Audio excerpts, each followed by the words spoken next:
नमस्कार शेतकरी बंधूंनो, मी नितीन पाटील मुळे नंबर 1 न्यूज चॅनल प्रस्तुत शिवार माझामध्ये आपणा सर्वांचे हार्दिक स्वागत करतो। शेतकरी बंधूंनो, संत्रा बागा नामशेष का होत आहे हे आपण मागील भागात बघितलं। सोबतच डॉक्टर प्रवीण बेलखेडे सर हे संत्रा उत्पादक शेतकऱ्यांना असं काय मार्गदर्शन करतात जेणेकरून संत्रा उत्पादक शेतकरी प्रवीण बेलखेडे सर यांचे मार्गदर्शन घेण्यासाठी दूरदूरून भेट देत आहे, त्यांच्या बागांना भेट देत आहे, त्यांनी व्यवस्थापन केलेल्या बागांना भेट देत आहे। नेमकं काय कारण आहे हे आजच्या भागात आपण बघणार आहोत। तर चला आजच्या संत्रा पर्यटनाला।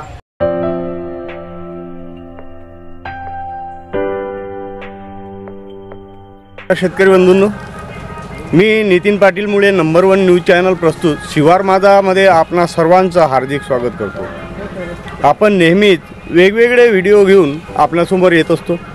शिवार माझाच्या माध्यमातून वेगवेगळ्या पिकाविषयी मार्गदर्शन आपण नेहमीच करत असतो। आज आपण आलो आहे नागपूर जिल्ह्यातील सावनेर येथे आणि सावनेरमधील माझ्या मागे जो बगीचा बघताय तो सावनेरमधील निकम सरांचा आहे आणि तो बगीचा कसा डेव्हलप झाला, कशा प्रकारे या बगीचाचं व्यवस्थापन झालेलं आहे हे आपण आज जाणून घेणार आहोत माननीय डॉक्टर प्रवीण बेलखेडे सर यांच्याकडून।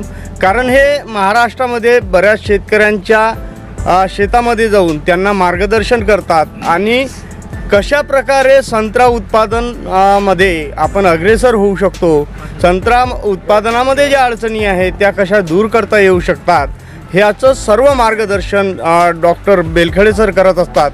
तर मी सरांचा परिचय करून घेतो। नमस्कार सर। नमस्कार।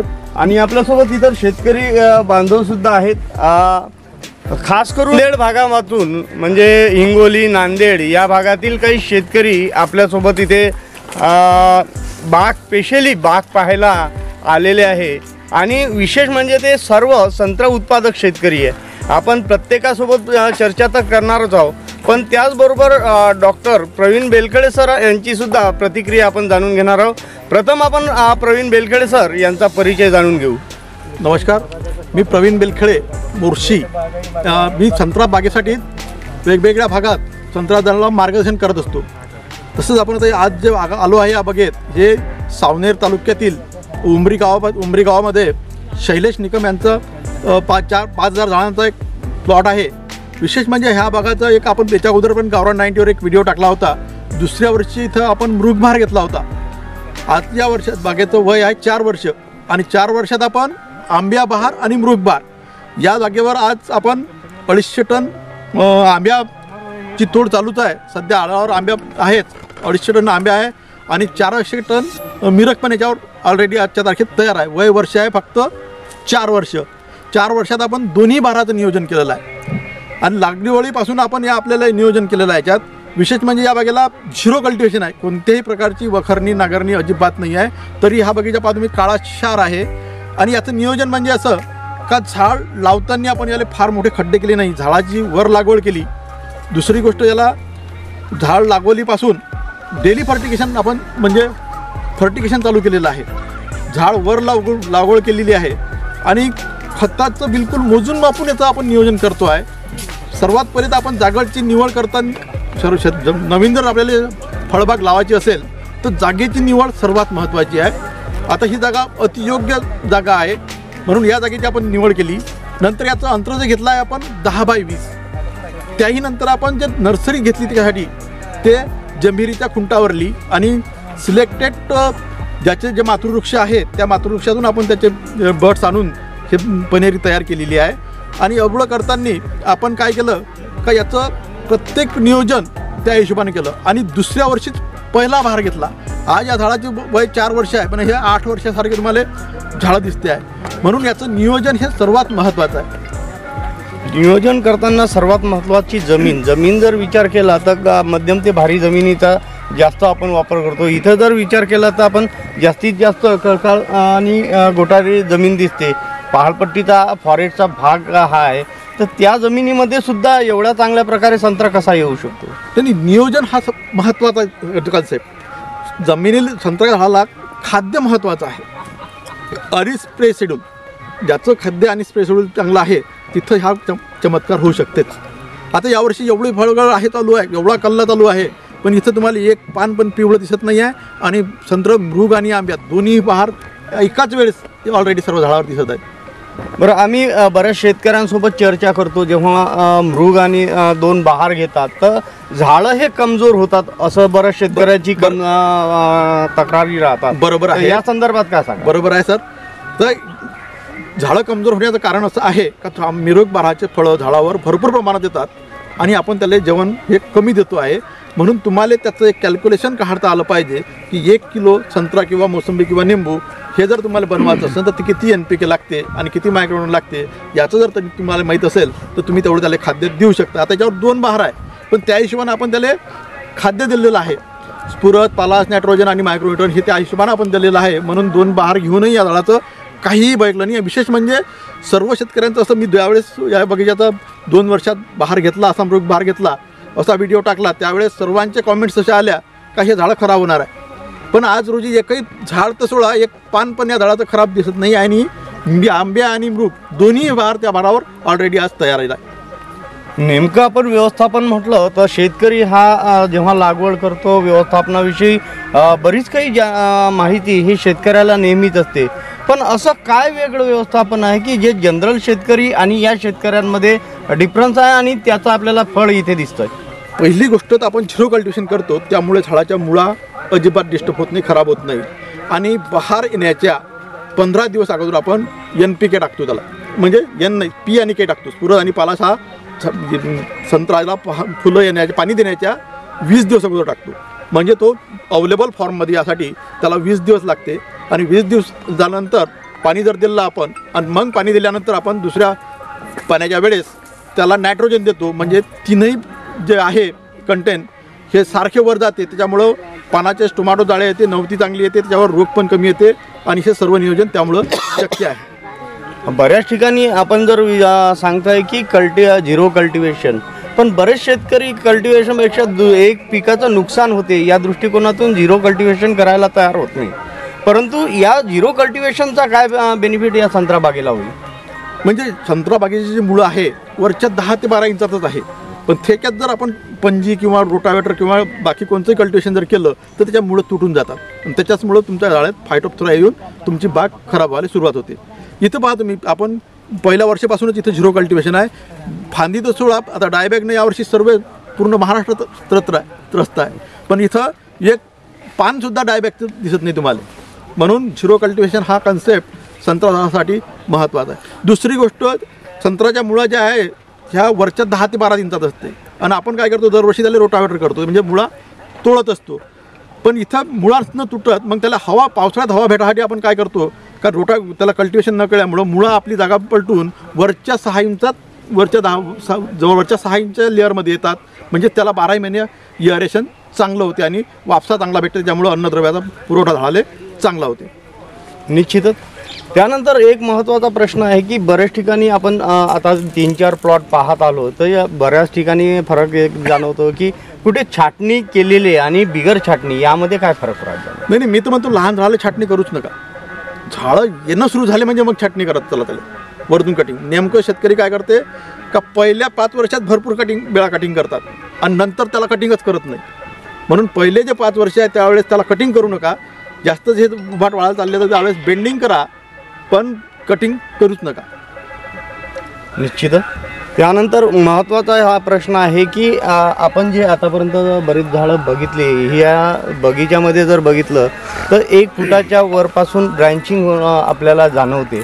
बरोबर. तर हे प्रत्येक बगीच्यामध्ये होऊ शकतं का? हो, प्रत्येक बगीच्यात. आपण त्याचे खालचा फक्त जंभेरीचे जे खालचा जो आहे भाग काट्याचा, तोच भाग काढायचा आहे, वरचा भाग काहीच पाळायचा नाही.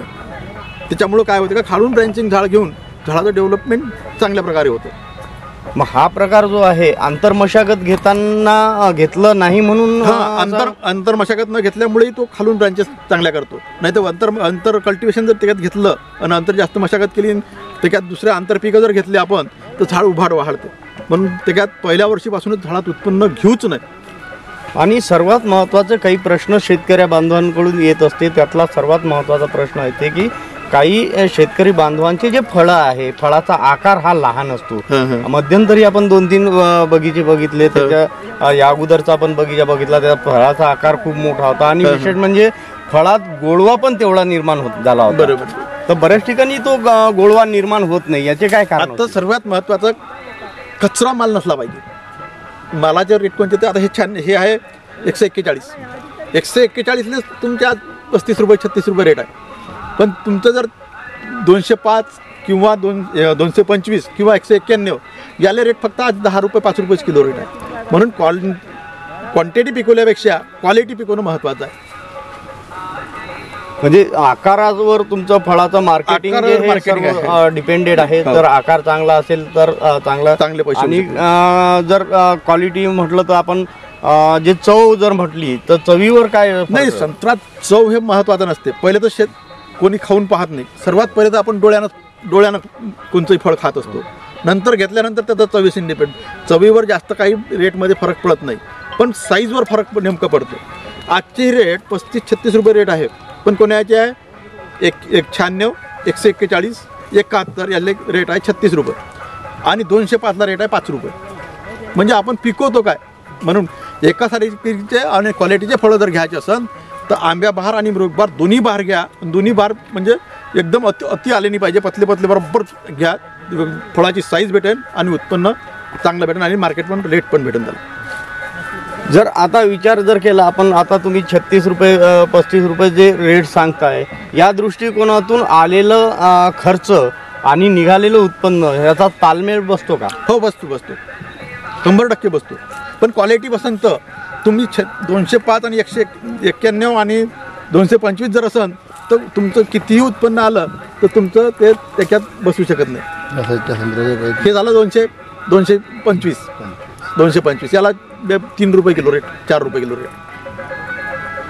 आणि आमच्या शेतकऱ्यांना अजून चांगला बगीचा येण्यासाठी काय करावं त्याबद्दल आपण एक तर जागेची निवड चांगली करणे, दुसरं नर्सरी, सर्वात महत्त्वाचं नर्सरीची निवड करणे, त्यानंतर फर्टिगेशन व्यवस्थित करणे आणि त्याचं स्प्रे शेड्यूल व्यवस्थित ठेवणे. या 3-4 गोष्टीकडे जर लक्ष दिलं तर संत्रा बाग आजही म्हणजे परवडणारे पीक आजही आहे. तुमच्या बोलण्यामध्ये बरेचदा एक शब्द आलेला आहे, कॉमन शब्द जो आलेला आहे, मातृवृक्ष.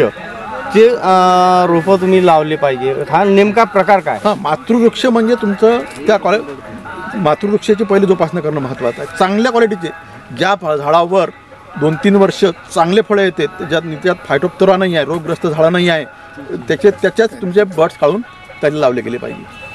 जर अशा प्रकारचे जर काही झाडं असतील ज्याच्यामध्ये फायटोप्थोरा जो आलेला आहे, तर यावर तुम्ही नियंत्रणासाठी काय सजेशन कराल? फायटोप्थोरा आधी तर पहिले तुम्हाला कल्टिवेशन जर तुम्ही केलं नाही तर तुमच्या बागेत फायटोप्थोरा येतच नाही.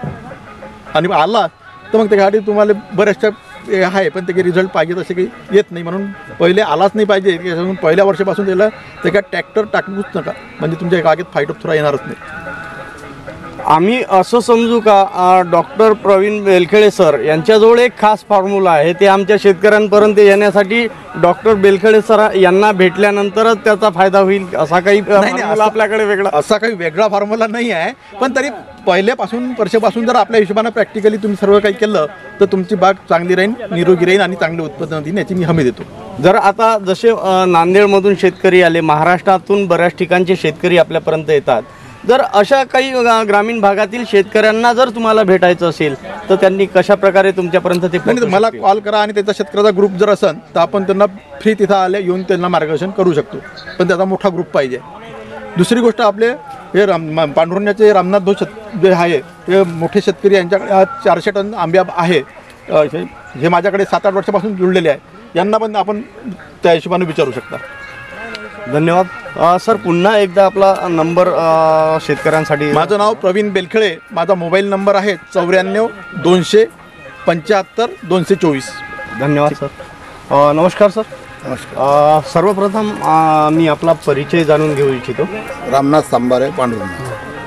माझी शेती कळमगावला आहे आणि आता माझ्या जो 36 एकरामध्ये बगीचा आहे. तुमचा बगीचा पण आपण यापूर्वी बघितलेला आहे आणि त्याचे फळ जर आकार जर म्हटला की डोळ्यात म्हणजे जिकडे तिकडे फळच दिसते अशी परिस्थिती आहे. काय आहे नेमकं तुमच्या बागेच्या व्यवस्थापनामागचं राज काय आहे आमच्या शेतकऱ्यांना ते सांगा. आम्ही प्रवीणजी बेलखेडे सर जवळून 8 वर्षांपासून ट्रीटमेंट घेऊन राहिलो आहे. माझे 8 वर्षामध्ये फळाची जे साईज आहे आणि की उत्पादन आहे हे म्हणजे एकदम माझ्या मनालायक.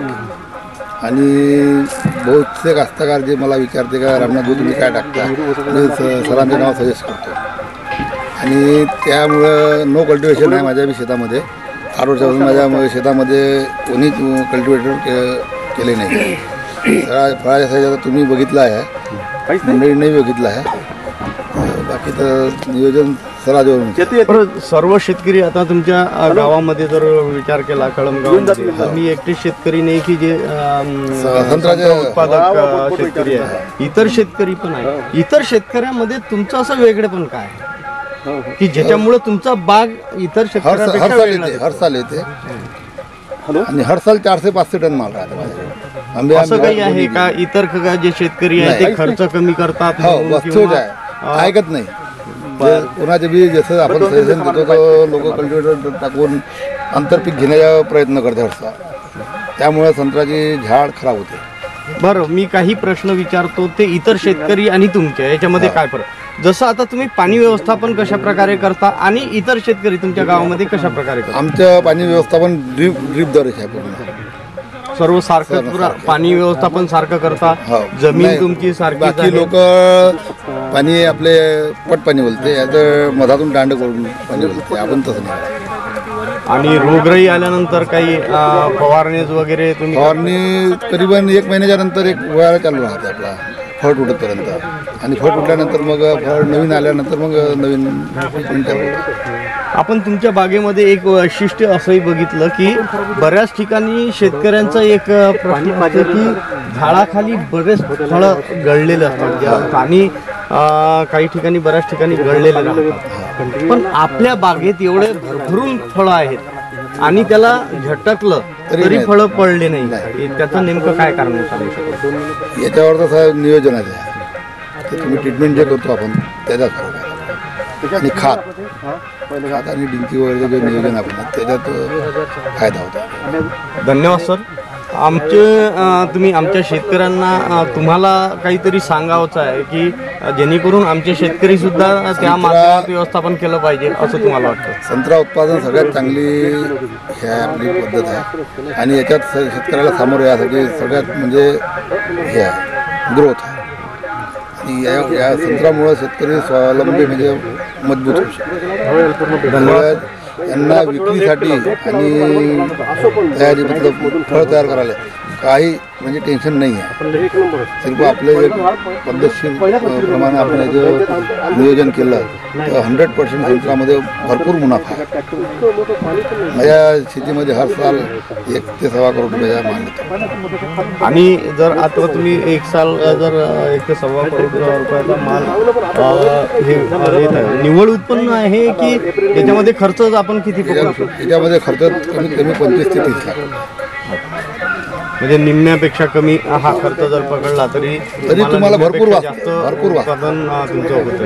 त्यामुळं हे शेतकऱ्यांसाठी संत्रा बाग फायदेशीर आहे. आम्ही तर म्हणतो का सगळ्या कास्तकारांनी जवळपास संत्रा बागाची फसल केली तर फायदा. धन्यवाद सर.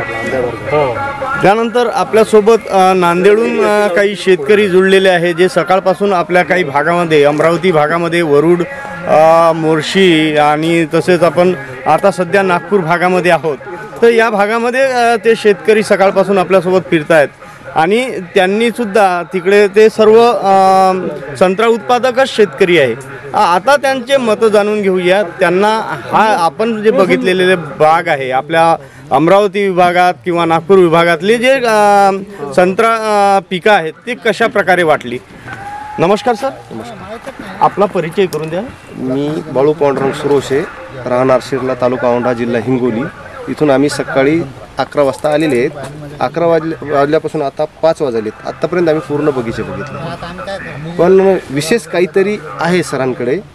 आम्ही आता त्यांना माहितीसाठी घेणार आहेत तिकडे बोलवून, कारण आमच्या इकडं आम्ही एकतर आमच्या चुका आहेत तर त्या सुधारणार आहेत आणि खरंच एक नंबर बगीचे, खरंच व्यवस्थापन आहे आणि खरंच सुंदर आहे. अवश्य तिकडे हिंगोली जिल्ह्यातील किंवा वसमत तालुक्यामध्ये आहेत काही बगीचेवाले, त्यांनी अवश्य येऊन भेट द्यायचं.